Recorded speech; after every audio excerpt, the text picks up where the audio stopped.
All right, hello from Indy. I'm going to do two quick videos. You get on the forums all the time, it seems like somebody's asking how to get their alternator mounted. So I'm going to do two videos on that, showing probably where the two most common types of alternator mounting brackets.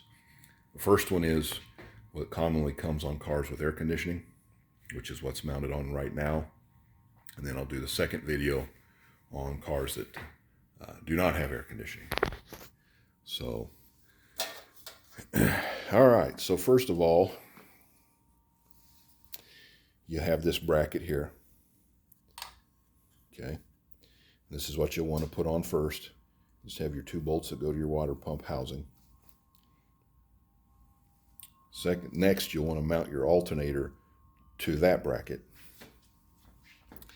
You'll use this bolt, which is, I'm guessing, like 5 inches long, 4 3/4. I don't know. You'd have to measure that. Then you have the spacer between the alternator, and it needs to have the proper gap for the bracket, and then the spacer in the back. So I'll measure this, and sometimes you have to adjust this just a little bit. But so mine looks like it measures, it's not that much, about right there. So it's about 2.15 there. And then we go over here to this one, and I'm sorry, I'm not looking at anything.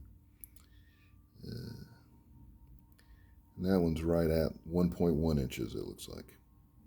Okay, so that's what you do second. So first, mount your bracket, these two bolts, and get your alternator mounted to that bracket.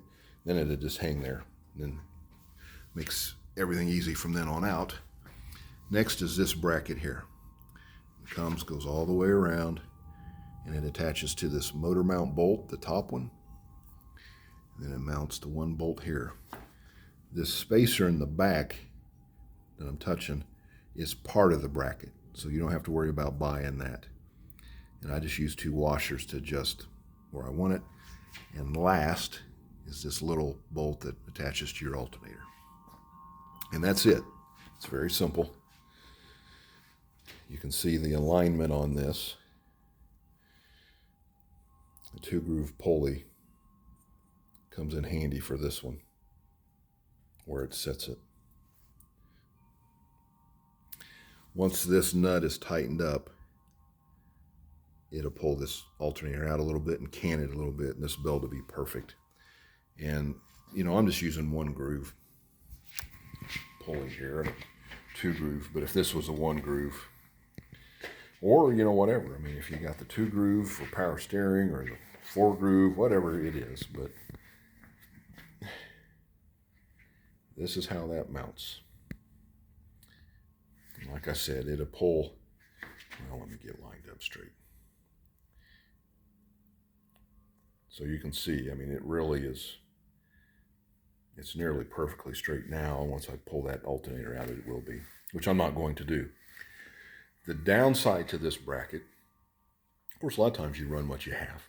What I don't like this, and I won't use it because it's kind of in the way of the fuel pump. If you're down there working on it, changing filters, or you want to change the fuel pump, I just don't like that bracket in the way.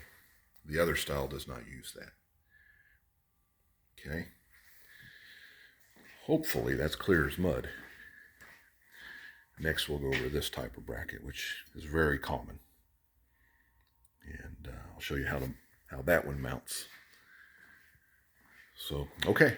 Hopefully that's good, and it showed you everything you needed to see. I'll just review it one more time there. The bracket, alternator, your second bracket, your bolt there, comes around to that side and mounts. It's not mounted right now because I don't want to undo that, but it mounts to that top motor mount bolt there. Okay, that's it. Later.